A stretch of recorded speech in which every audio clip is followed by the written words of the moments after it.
Boom to the hay, all your sports fans out there in the tubosphere. It's you, the individual, as part of the collective. Welcome to Fast Track Sports Rack. Highlights here on Talk Radio version of the OMSR.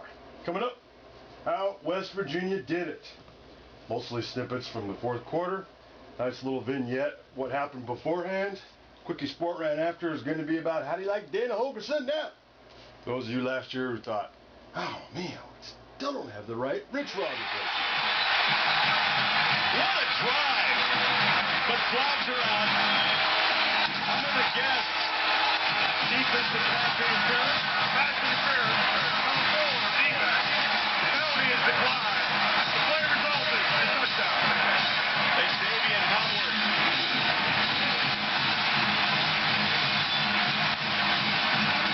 You're going to see Xavier Howard once again tries to get in that bump technique.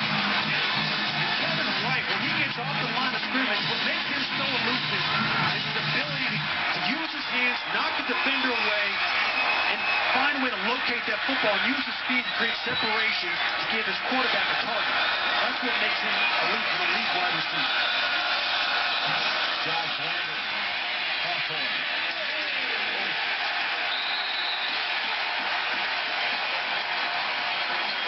Wow. Say the nerves. What could be. 11:31 to play. West Virginia under Dana Holgerson trying to pull off a big upset in college football. And a team that doesn't get nervous is Baylor. They were down by 21 last week against TCU. They found a way to come back. You made a great point. Baylor did not panic last week. Only down a touchdown, but they need to stop here. They stuff the middle. Maybe a yard loss. Remus Smith back at the 40-yard line. They didn't panic because they got the top offense in the country, and they have one of the top defenses in the country. Both of them have to find a way to play better. They want to find a way to get back in this game and even try to find a way to tie it. Third down and 10. Cricket. Right on the number. Open. Touchdown!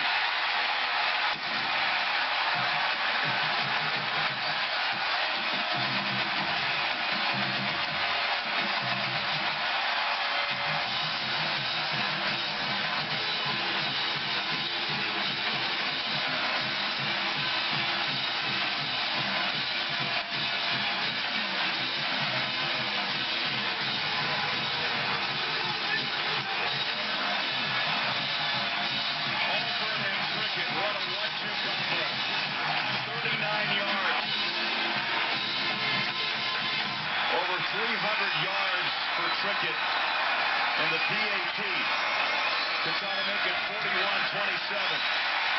Good. But it's making it hard for Baylor's wide receivers to get over. They're getting frustrated, and now you're seeing them push up, trying to create separation. What did Tony Gibson tell us yesterday? We talked about it earlier. Defensive coordinator says, we're going hard. We're going man. We're going physical. That's what they've done today. We're going toe-to-toe, and I'm challenging everybody on my defense to step up, be aggressive, and be physical.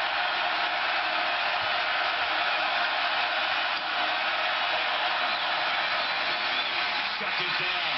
Linwood is tackled to the 45. That's a good example. Now a manageable third down. It was a nice little trap play, got inside. Shock Linwood got to the second level. Some positive yards, much needed to set up a third and short. Baylor goes hurry up after the third down or after that play. Petty. Incomplete. Got inside the 15. K.D. Cannon could not bring it in. Jalen Myers had him covered. The coaches said K.D. Cannon is the most polished freshman wide receiver that they've ever seen. Right there, he needed to secure that catch. That was a huge opportunity. Well, some early woes for Clint Trickett, but he's shaken off the early fumble, and he's led now this West Virginia team to a 2-touchdown lead on Baylor. Well, he said he likes to strive for perfection, knows that he's not going to reach it, and he says, guess what, when you come up short, you reach greatness. That's what he's doing today. He's playing at a high level. He's finding the open wide receivers, and he's playing with a confidence that we didn't see last year. A night and day difference between the player he was last year to the player he is this year. You know, he was beat up a lot last year. Shoulder problems, arm issues. Told us he couldn't lift weights. He lost weight. He's not the biggest player, but I noticed when he walked in yesterday, he's bulked up some. And he's staying healthy. West Virginia starts this drive at the 8-yard line. Baylor needs to stop. They've got to start clawing into the game. It's unfortunate because Bryce Petty's putting it on the numbers, and his receivers aren't bailing him out. Big third down right here. Let's see who can. He's going to throw the ball in this situation. Third down and goal. Takes a glance at the Baylor bench. 2 of 16 on third down conversions. Petty.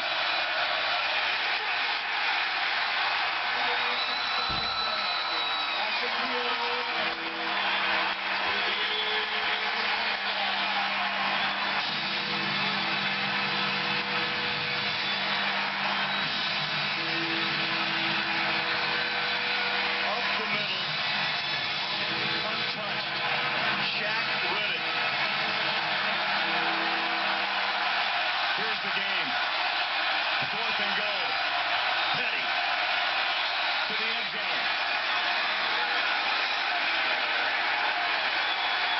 Out of bounds. Thrown to double coverage. And Jay Lee was out of bounds.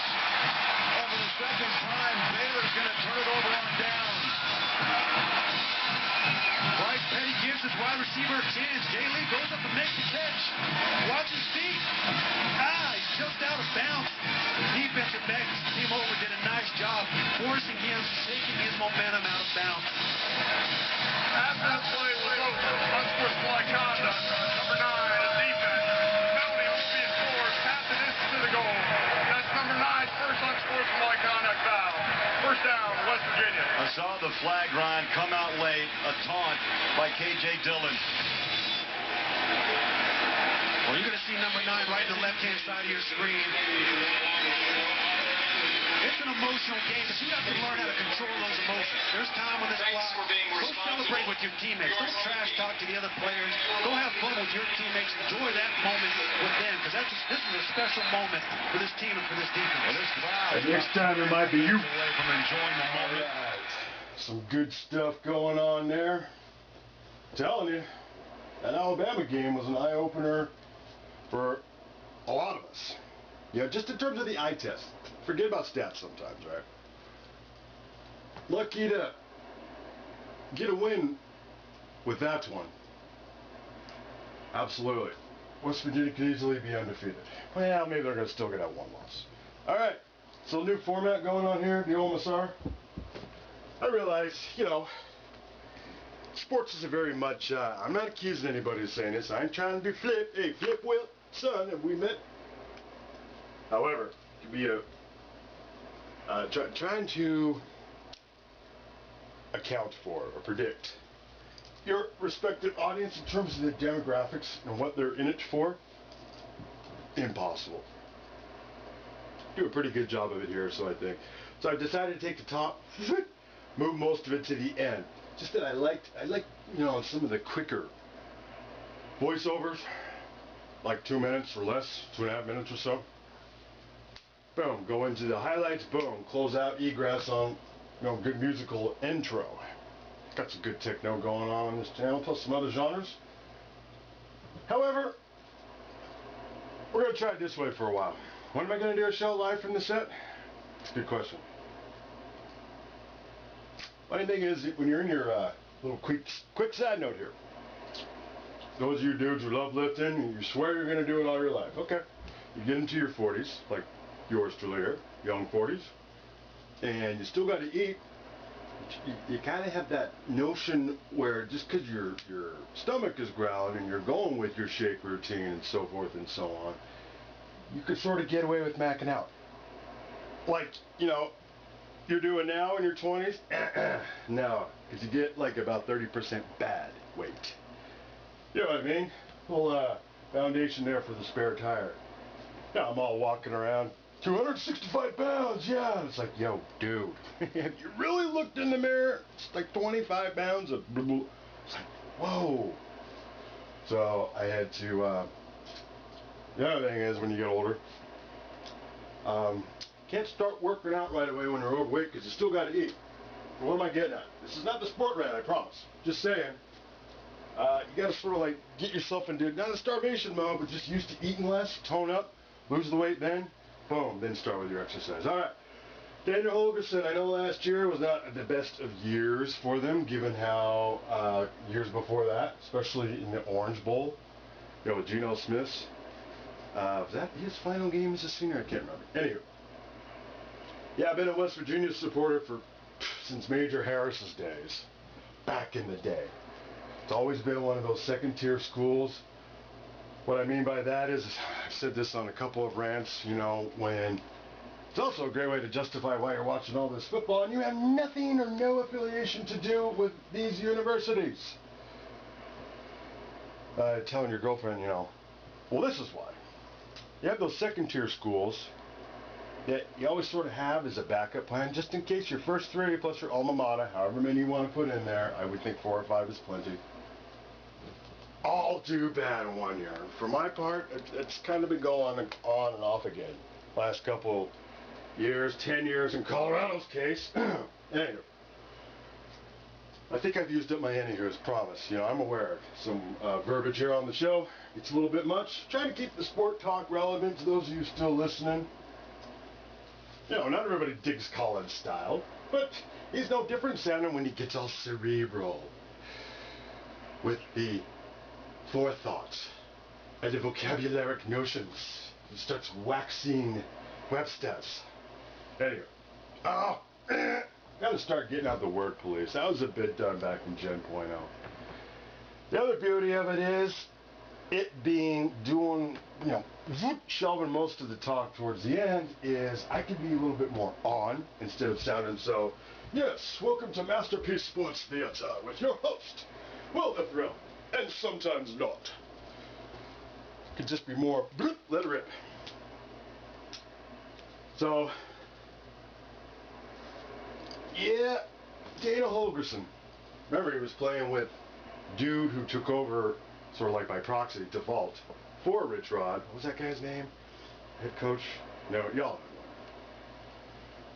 And that's always an interesting segue.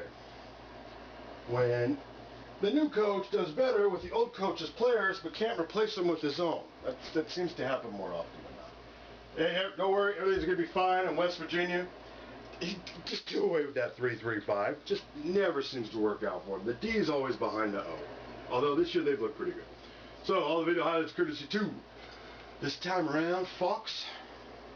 Up on the digital cable range, you might have missed it. Everything else, to the OMSR. Alright. Thanks for watching those silly DUIs while you're out there. We are laid out here.